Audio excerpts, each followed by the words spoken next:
Pour ceux qui travaillent dans le domaine, ne pas connaître Jerry Lucas, ça veut dire qu'on ne travaille pas dans le domaine, c'est simple. Enfin, c'est quelqu'un qu'on ne peut pas ne pas connaître. Donc, et en plus, c'est quelqu'un qui gagne à être connu.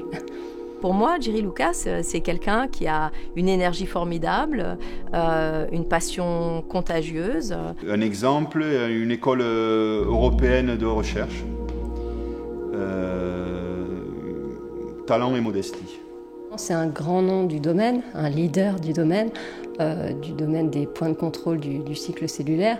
Et moi, il a clairement été très inspirant pour mes recherches. Il a commencé dans ses travaux de recherche avec Paul Nurse à Oxford.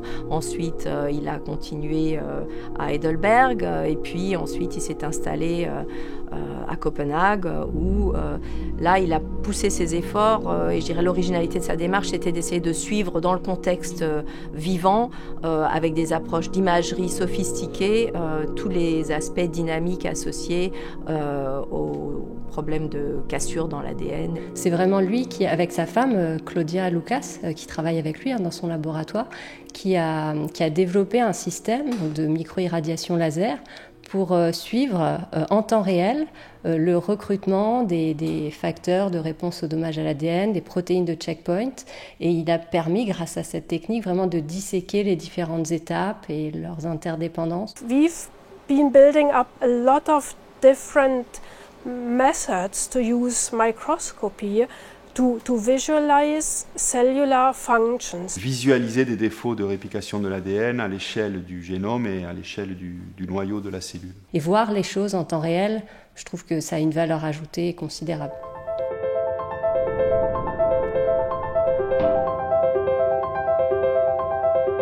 I walk and dream, and I dream about interesting questions, interesting problems, and very often it's just a dream, it's just an idea, and many of those ideas, turn up to be wrong in the end, but if one of them turns out to be right, then I think, we are on the path of something very interesting. And I'm simply a curious person. I try to understand how nature works. Our gene is physically small, but it contains something like 3 billion letters, which determines all our life, all what we are.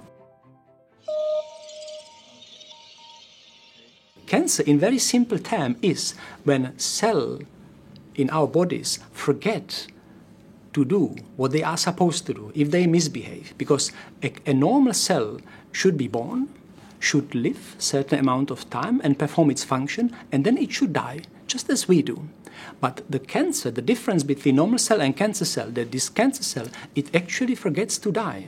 It accumulates mutations, it cannot properly repair all those, lesions in the genome which occur every day, and it simply becomes immortal and transformed.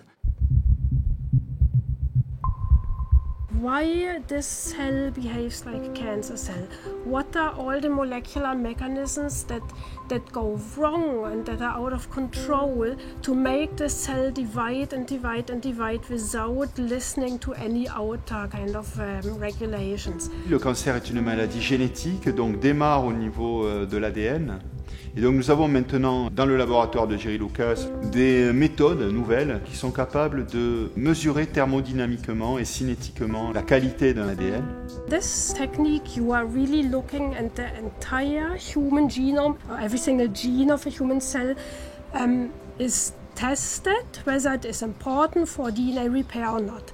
And we've done it for all 22,000 human genes, and we found one very important regulator called RNF168, which is the protein involved in ubiquitination after DNA damage. Et Jerry Lucas a montré notamment que quand un ADN est endommagé, et l'ADN d'une tumeur est tout le temps endommagé, encore plus endommagé qu'une cellule normale, eh bien elle a des moyens de s'adapter à cet endommagement.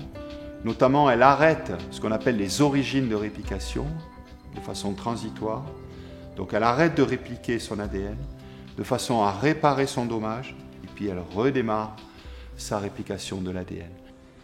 Alors il y a une chose extraordinaire qu'a démontré Jerry Lucas dans ses tout derniers articles, c'est que l'ADN incomplètement synthétisé, imparfaitement synthétisé, pouvait être transmis lors de la mitose à la descendance cellulaire.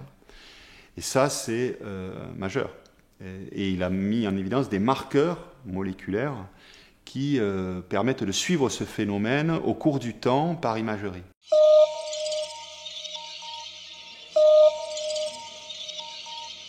Lorsque la réplication de l'ADN est perturbée, eh bien, il y a une réponse au dommage à l'ADN qui fait jouer cette protéine CDC25A et qui commande, entre guillemets, à la cellule d'arrêter de répliquer son ADN, puisqu'il est endommagé, de façon à laisser le temps à la cellule de réparer ce dommage. Cyclin D is very important in this aspect because it is kind of the entry point of making this decision whether to divide or not, and that control is essentially lost in all cancer cells.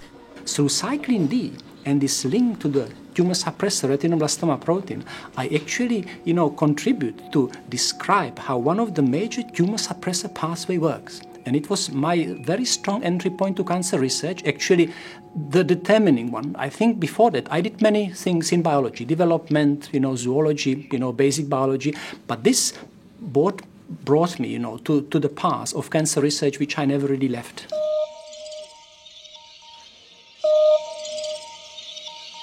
I'm kind of curious on various aspects of cancer biology, and chromatin is an important part of it, because these genetic letters I was speaking about, which determine, who we are, they need to be very well organized.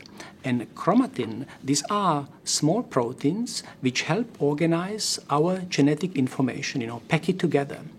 Chromatin is extremely important to protect the cells and the cellular DNA and to ensure that all these transactions which you need for everyday life, like transcription, replication, segregation, that they work without mistakes.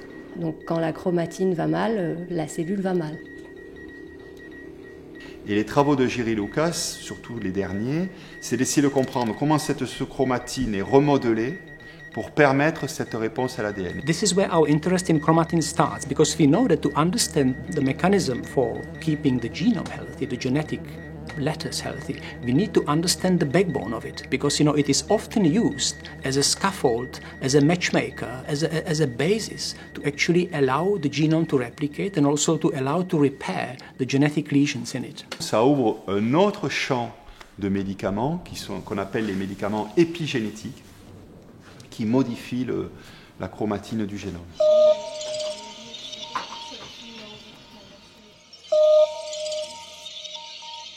I think he really worked extremely hard to make very, very important contributions to the cancer field. It's a very nice and appropriate way to show that the work he does has a meaning and people are interested in it. If you are a young scientist, you need to dream and you need to associate, yourself with somebody. And usually, you get these, big heroes from the past. I had Gregor Mendel because I was just born next door and it was very natural.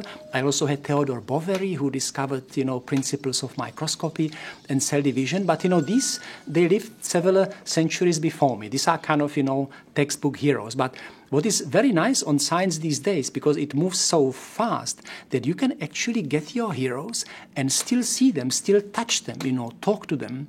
And then I was very fortunate that I had, some of those, in my life who kind of guided my way, and I could still really, live at the same times as they do. So I am really humbled to be in this company. It's a great honor. When, accepting the prize, I am supposed not only to look back what I have done, but I am also supposed to somehow live up to this recognition. So I am even more poised now, to look at those unexpected things in nature and try to find how nature works. I still want to keep this curiosity open, but more than ever, I try to really kind of integrate this knowledge into how to understand the cancer as a disease.